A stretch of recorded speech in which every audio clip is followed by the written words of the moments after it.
My name is Neloa Jones. And thank you so much for giving me 60 minutes on behalf of my community.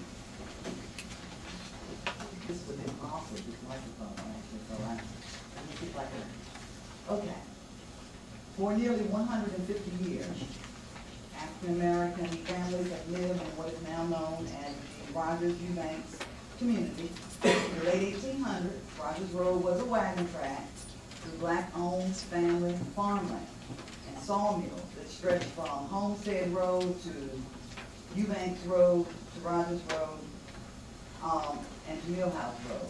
There was once a school on Eubanks Road. As some of you know, this school was founded by a former slave, and it was founded for black children who were not allowed to go to school elsewhere.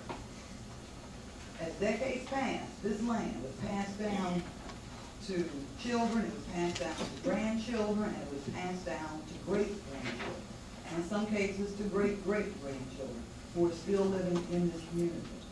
Some of the land was lost to debt, some of it was simply sold. However, African Americans continued migrating into this community. They purchased land and they continued to establish homes. Today, this community is predominantly low income, but it does remain socially cohesive and it remains culturally rich in spite of the solid waste facilities that have worked to destroy it. In 1972, the town of Chapel Hill decided to use 120 acres of land on Eubanks Road for the first landfill. This was a thriving community. And it strongly opposed to having the landfill near them.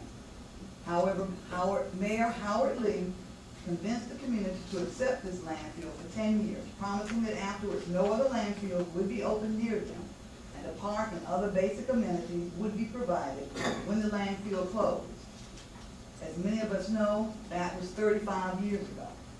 And in spite of the fact that Orange County prides itself on being aggressively opposed to social and environmental injustice, it has refused to honor decades of broken promises made to the Rogers-Eubanks community. Local governments continue to expand solid waste facilities in this area.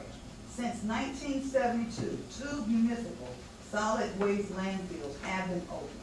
2 industrial waste landfills have been opened. We have yard and hazardous waste collection sites, recycling and garbage drop-off centers, a materials recovery landfill, and let's not forget that huge, smelly, toxic leachate pond right beside the property of Mrs. Gertrude Nunn. The newest proposed addition to these ever-expanding solid waste facilities is the transfer station. And even though some people believe that closing the landfill and building a transfer station will improve conditions in the community, we contend that it will not.